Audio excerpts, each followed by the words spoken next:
Drugs రహిత రాష్ట్రమే తమ లక్ష్యమని ఏపీ హోంమంత్రి మంగళపూడి అనిత స్పష్టం చేశారు. మాదక ద్రవ్యాలను అరికట్టాల్సిన బాధ్యత ప్రతి ఒక్కరిపై ఉందని ఆమె తెలిపారు. పోలీసులు, దర్యాప్తు సంస్థలకు ప్రజలందరూ సహకరించాలని విజ్ఞప్తి చేశారు.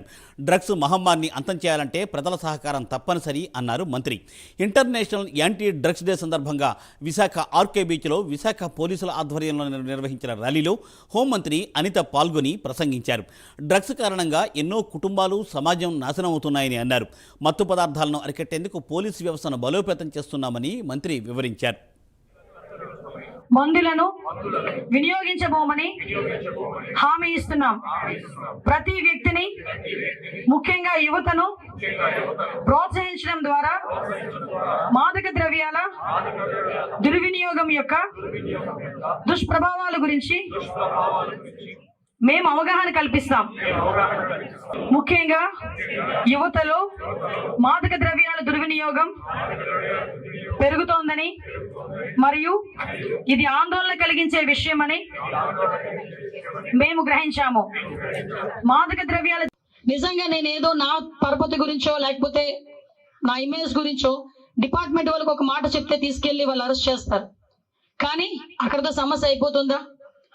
అయిపోతుంది. ఇంకా గంజా ఎరగటం అయిపోతుందా? అలాగని అరెస్ట్ చేయకుండా ఉంటే ఆగిపోతుందా అన్నది కాదు. ఇక్కడ విషయం ఏంటంటే సోషల్ రెస్పాన్సిబిలిటీ అనేది అందరికీ అవసరం.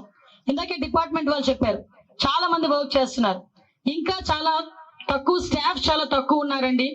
స్టాఫ్ తక్కువ ఉండడం వల్ల మేము చేయలేకపోతున్నాం అన్నారు. ఎస్, నేను కాదని చెప్పట్లే. ఎందుకంటే లాస్ట్ గవర్నమెంట్ లో ఎక్కడ కూడా మీకు రిక్రూట్మెంట్ జరగలేదు.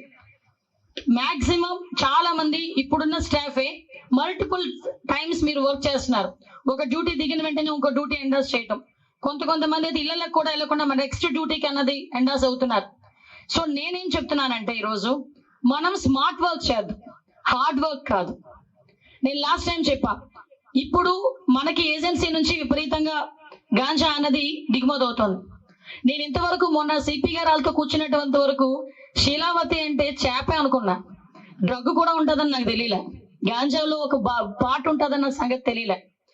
బట్ అంటే వాళ్ళు కూడా డ్రగ్స్ కి కూడా ఒక మంచి పేర్లు పెట్టుకొని వాళ్ళు ఎంత స్మార్ట్ వర్క్ చేస్తున్నారమ్మా. ఒకసారి ఆలోచించండి. ఫ్లిప్కార్ట్ లో అమ్మేస్తున్నాడు డ్రగ్స్ తెలుసా?